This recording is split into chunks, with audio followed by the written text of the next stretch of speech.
वस्सलामुन अला इबादिहिल्लज़ीना इस्तफ़ा अम्मा बाद फ़अऊज़ु बिल्लाहि मिनश्शैतानिर रजीम बिस्मिल्लाहिर रहमानिर रहीम। सामने ज़िवकार आप हज़रात दर्स से हदीस समाअत कर रहे हैं और रियाज़ुस सालिहीन से आज हमारी हदीस नंबर जो है वो 828 है। जो रिवायत आपके सामने बयान करने लगा हूँ ये बुखारी शरीफ की हदीस मुबारका है और इमाम बुखारी इसको किताबुल जुमा के अंदर इसको लेकर आए हैं। हज़रत सैयदना सलमान फ़ारसी रज़ियल्लाहु अन्हु से रिवायत है कि हुज़ूर नबी करीम सल्लल्लाहु अलैहि वसल्लम ने इरशाद फरमाया, जो शख्स जुम्मे के रोज़ गुस्ल करे, जो जुम्मे के दिन गुस्ल करे और जिस कदर उसके पास मुयस्सर हो अच्छा और उम्दा लिबास पहने, फिर तेल लगाए, खुशबू लगाए और तेल और खुशबू लगाकर वो मस्जिद की तरफ आए और दो आदमियों के दरमियान घुसकर न बैठे और जो लिखी गई है नमाज उसके लिए उसको अदा करे, खुतबे में खामोश रहे, तो जान तो फिर क्या अजर मिलेगा। अब अजर की बात हो रही है। फरमाया गया उस जुम्मे से लेकर दूसरे जुम्मे के दरमियान जितने गुनाह होंगे अल्लाह तबारक व तआला मुआफ़ फरमा देगा।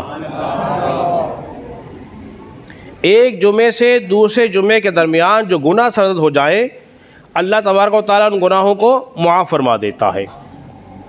कितनी बड़ी बशारत है। अब दो तीन चीज़ें इस हदीस के अंदर मौजूद हैं। सबसे पहली बात क्या है कि जुमातुल मुबारक के दिन गुस्ल करे। जुमे के दिन गुस्ल करना ये फ़र्ज़ नहीं है, वाजिब भी नहीं है, बल्कि क्या है, सुन्नत मुबारक है।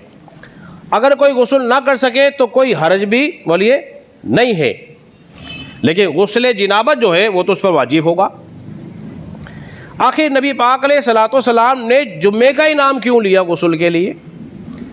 और भी दिन थे हफ्ते में, इतवार था, पीर था, मंगल था, कोई और दिन ले लेते नाम, मगर जुम्मे का नाम लिया। इसमें यह है कि नबी पाक अलैहिस्सलातु वस्सलाम ने फरमाया कि जुम्मे का दिन मोमिनों के लिए ईद का दिन है।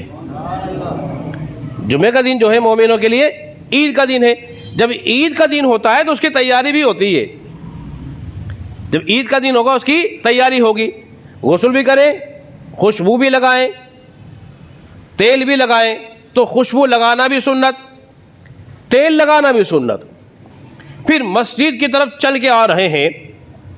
अब अदब सिखाया जा रहा है महफिल के बैठने का, कि जब दो मुसलमान भाई बैठे हुए हों तो खुदारा उनके दरमियान में घुस के ना बैठ जाना, इससे भी मना फरमाया है। और जब खुतबा हो रहा हो ना, खुतबे के दरमियान बातचीत नहीं करनी चाहिए, गौर से सुनना चाहिए। जब इन बातों का ख्याल रखेंगे फिर एक जुम्मे से दूसरे जुम्मे तक जितनी खताएं होंगी अल्लाह तबारक व तआला माफ़ फरमा देगा। लेकिन हमारे यहाँ के बाद लोग क्या करते हैं कि जल्दी जल्दी जब आए ना, खुतबा हो रहा है तब सुन्नतें पढ़ना शुरू कर देते हैं। खुतबे के दौरान सुन्नतें नहीं पढ़नी चाहिए, बल्कि बेहतर तरीका तो यह है कि जुमे की तैयारी ज़वाल के बाद ही जुमे का वक्त शुरू हो जाता है।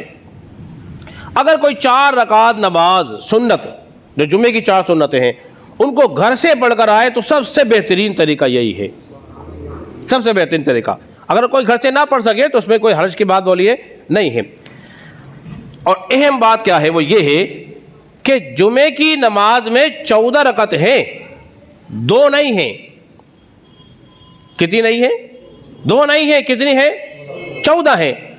लोग सबसे आखिरी में आते हैं, सबसे पहले चले जाते हैं, 2 रकात नमाज पढ़ी और फौरन दौड़ना शुरू कर देते हैं। ये तरीका मुनासिब नहीं है, ये तरीका मुनासिब नहीं है। जब नमाज जुमा पढ़ने के लिए आए हैं, इत्मीनान के साथ आप नमाज जुमा अदा करें। जितनी रकातें हैं उन तमाम रकातों को अदा करें ताकि नमाज जुमा का आपको फ़ायदा मिले और उसकी बरकतें हासिल हो सकें। देखिए हरम में क्या कल्चर हो रहा है, वहाँ भी ऐसे ही होता है। यहाँ नमाज हुई और लोगों ने भागना शुरू किया। वहाँ लोग सुन्नतें नवाफिल बहुत कम लोग पढ़ते हैं। कि वो सुन्नत नवाफिल के कायल ही नहीं, और हम भी शॉर्टकट के चक्कर में लगे हुए हैं। और याद रख लीजिए कि नवाफिल से अल्लाह का कुर्ब हासिल होता है। यतक़र्रबु बिन नवाफिल, नवाफिल से कुर्ब हासिल होगा। और नबी पाक सल्लल्लाहु अलैहि वसल्लम ने इरशाद फरमाया, जो सुन्नतों को छोड़ दे जानबूझकर, लैसा मिन्ना, वो हम में से नहीं है, हमारे तरीके में से नहीं है। तो हज़रात गिरामी, ये तमाम फजीलत जब हमें हासिल हो जाएंगी जब हम सही माना में जुम्मे की नमाज़ को अदा करेंगे। आखिरी बात अपनी गुफ्तगू ख़त्म करता हूँ। इसी तरह हदीस में ये भी आता है कि एक नमाज से लेके दूसरी नमाज के दरमियान, एक नमाज आपने पढ़ी, नमाज ज़ोहर, फिर असर नमाज पढ़ने आए आप, जमात से पढ़ी, तो इसके दरमियान जो खताएं हुई अल्लाह वो भी माफ़ फरमा देता है, तो कफ़ारा बन जाता है। तो देखिए अल्लाह तो बहाने मौके दिए हुए हैं कि मेरे बंदा आ जा, और मेरी रहमत इतनी बड़ी है कि जब तू आएगा खाली हाथ नहीं जाएगा। तो अल्लाह रब्बुल इज़्ज़त के बारे में दुआ करें, खालिक के कायनात हम सबको समझने और अमल पैरा होने की तौफीक अता फरमाए।